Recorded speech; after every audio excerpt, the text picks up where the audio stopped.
আজকে আমরা গ্রেডিয়েন্ট টুলের একটা নতুন বিষয় জানব। রেডিয়াল টুল তো আমরা সকলে জানি। গ্রেডিয়েন্ট টুলে গেলাম, এখান থেকে রেডিয়াল গ্রেডিয়েন্ট সিলেক্ট করে দিলাম, তাহলে রেডিয়াল গ্রেডিয়েন্ট হয়ে যাবে এই রকম। কিন্তু যখন আমাদের একটা ডিম্বাকার অর্থাৎ ডিমের মতো দেখতে গ্রেডিয়েন্টের প্রয়োজন পড়বে, যেমন এটা দেখেন অনেকটা ডিমের মতো গ্রেডিয়েন্ট, এই গ্রেডিয়েন্টগুলো আমরা কিভাবে করব এটা তো আমরা জানি না।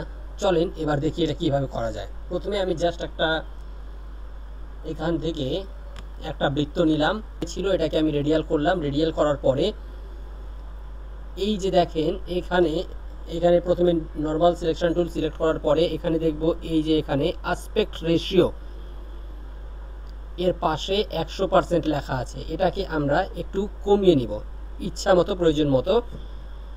আমি আপাতত এটাকে 40% করে নিচ্ছি, তাহলে দেখেন অনেকটা ডিমের মতো হয়ে গেছে।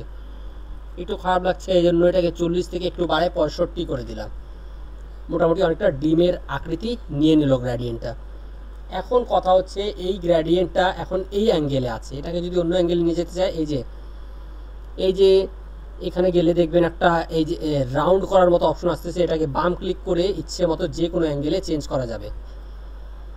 আপনার যেদিকে গ্রেডিয়েন্টের প্রয়োজন হবে সেদিকে নিয়ে যাবেন। এভাবে চাইলে আপনি মূল বিন্দুটাকে যে কোনো জায়গায় চেঞ্জ করতে পারেন। তারপরে আপনার যদি প্রয়োজন হয় এই যে এই কালারগুলো আপনি ইচ্ছে মতো সামনে পিছনে করতে পারেন। এখান থেকে আপনি ছোট বড় করতে পারেন গ্রেডিয়েন্টকে।